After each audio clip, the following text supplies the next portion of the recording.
வணக்கம். SR7 TV செய்திகள். மயிலாடுதுறையில் நடைபெற்ற போதை விழிப்புணர்வு பேரணியை மாவட்ட ஆட்சியர் துவக்கி வைத்தார். மாணவ மாணவிகள் உறுதிமொழி ஏற்கும் நிகழ்ச்சியும் கண்கவர் விழிப்புணர்வு கலை நிகழ்ச்சியும் நடைபெற்றது. போதை விழிப்புணர்வு குறித்து மாவட்ட நிர்வாகம் மற்றும் மாவட்ட காவல்துறை இணைந்து நடத்திய விழிப்புணர்வு முகாம் மயிலாடுதுறை அடுத்த மன்னமந்தல் AVC பொறியியல் கல்லூரியில் நடைபெற்றது. மாவட்ட ஆட்சியர் மகாபாரதி தலைமையில் நடைபெற்ற நிகழ்ச்சியில் போதைப் பொருளுக்கு எதிரான விழிப்புணர்வு பேரணியை பூம்புகார் சட்டமன்ற உறுப்பினர் நிவேதா முருகன் கொடியசைத்து துவக்கி வைத்தார். கல்லூரி வளாகத்தில் துவங்கிய பேரணி முக்கிய வீதிகள் வழியாக நடைபெற்றது. தொடர்ந்து கல்லூரி வளாகத்தில் போதை விழிப்புணர்வு உறுதிமொழியை மாவட்ட ஆட்சியர் தலைமையில் ஏற்கப்பட்டது. நிகழ்ச்சியில் பங்கேற்ற உள்ளாட்சி பிரதிநிதிகள், அதிகாரிகள், மாணவ மாணவிகள் ஏற்றுக்கொண்டனர்.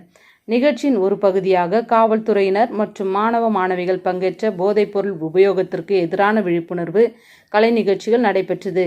நிகழ்ச்சியில் மாவட்ட காவல்துறை கண்காணிப்பாளர் திருமதி மீனா, மயிலாடுதுறை சட்டமன்ற உறுப்பினர் ராஜ்குமார் உள்ளிட்டோர் பங்கேற்றனர். SR7 டிவி செய்திகளுக்காக மயிலாடுதுறையிலிருந்து நிருபர் பால்ராஜ்.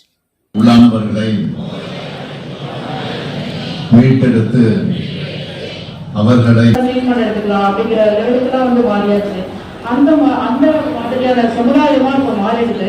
இந்த சமுதாயம் மக்களின் நல்வாழ்விற்கும் ரூபாய்க்கான காசோலையும் வழங்கப்படுகிறது.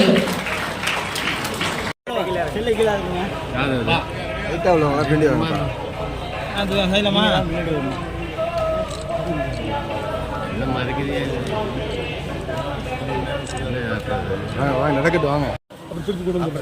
அதனால கூட வேணும் இத்தகைய கிளம்பி போடுவாங்க. பஸ்ல அந்த சொல்லே முடிக்கிறீங்க.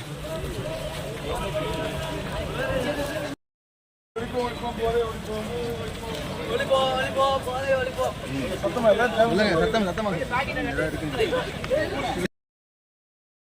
சொல்லுங்கம்மா.